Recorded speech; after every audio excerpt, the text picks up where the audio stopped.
Bonjour, moi c'est Amira. J'espère que vous allez bien, que vous passez des bons moments et que vous profitez bien de la vie. Personnellement, moi ça va aussi, malgré cette période assez bizarre que nous vivons tous.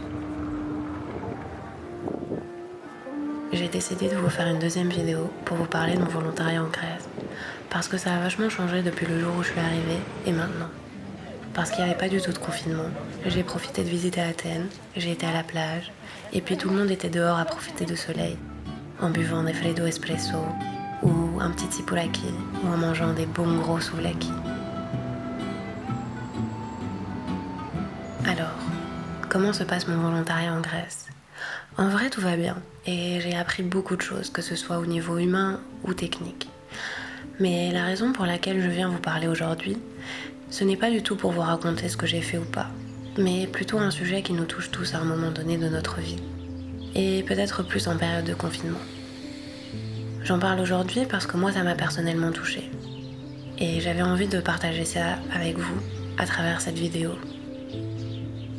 Alors attendez, je vous mets en situation. Quand je suis arrivée à Athènes, j'étais la première volontaire que Synergie accueillait. Et c'était vraiment bizarre parce que moi je m'attendais quand même à qu'il y ait d'autres volontaires dans l'histoire, tu sais.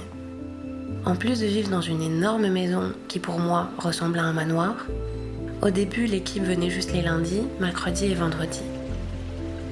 Tout ça pour vous dire que j'ai eu du temps à consacrer à ma personne et à mes pensées. Donc vous voyez le topo quoi.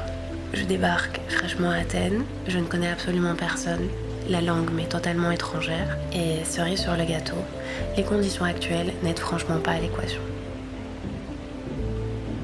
Parce qu'en temps normal, j'aurais d'office été à des événements, parce que apparemment Athènes est une ville assez festive. Sauf que là, va faire des rencontres munies de ton masque et en prenant tes distances. Franchement pas facile du tout. Donc j'étais un peu désemparée face à cette solitude.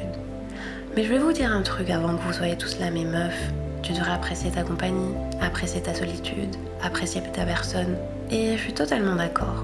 Et en temps normal, j'adore ma compagnie et j'adore passer des moments seuls. Mais quand on m'impose la solitude, ça commence à me poser des problèmes. Mais attention, j'ai un petit plot twist. J'arrête pas de vous dire que je me sentais seule, tout ça. Mais qu'en est-il de mes collègues ? Eh bien, mes collègues ont été géniaux. Et ils étaient un peu mes rocs dans toute cette période de solitude. Et ils m'ont aidé à travers les moments difficiles. Mais aussi un facteur bien-être très important que j'ai failli oublier de vous mentionner, c'est que quand je suis arrivée, il y avait un petit chat qui venait tous les jours gratter des croquettes et de l'amour. Et je suis tombée follement amoureuse de cette petite femelle si douce. Et un jour, il y a eu 2 autres petits bébés chats qui sont venus gratter des croquettes et encore plus d'amour. Et depuis ce jour-là, ils sont comme mes petits bébés et m'ont aidé à traverser cette période de solitude.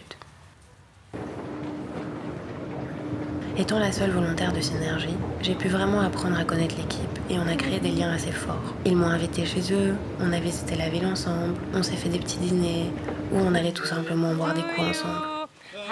Et aussi le fait d'avoir été la seule volontaire de Synergie les premiers mois m'a permis d'avoir des moments privilégiés avec l'équipe et d'apprendre à les connaître davantage, bien plus que s'il y avait eu d'autres volontaires avec moi.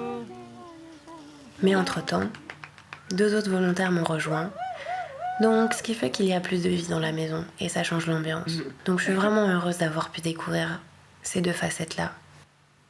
J'ai énormément appris sur le plan humain grâce à cette expérience, le vivre en communauté et le fait de partager tes émotions avec des personnes que tu connais à peine au final.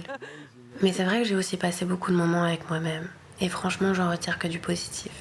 Parce que ça m'a permis de découvrir certaines facettes de ma personnalité que j'aurais jamais découvertes en vivant en colocation. Je me suis vachement concentrée sur mon travail, sur mes plans futurs et sur l'organisation de ma vie, donc vraiment que du positif. C'est vraiment très enrichissant comme expérience. Et au final, moi qui pensais aimer ma compagnie, j'ai exploré une toute nouvelle dimension de la solitude. Et c'est super rafraîchissant. Je pense qu'en rentrant à Berlin et en prenant un peu de recul, je vais me rendre compte que, en fait, cette expérience m'a fait du bien et qu'elle m'aura un peu changé et montré d'autres facettes de ma personnalité. Parce qu'elle me fait déjà du bien alors que je ne suis même pas encore rentrée. En résumé, pour moi, ça a été la révélation de l'année 2020. Et je suis super reconnaissante d'avoir rencontré ces belles personnes et ça a été un beau rebondissement de l'année pourrie que je voyais arriver.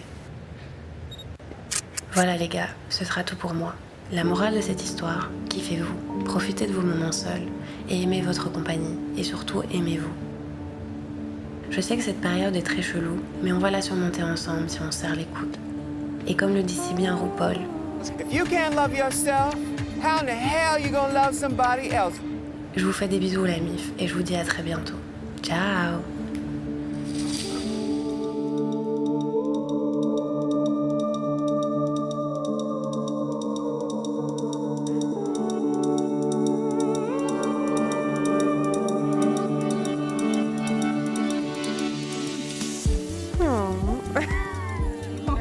He did exactly the same to you that he did to me. He's the sweetest cat. Stop.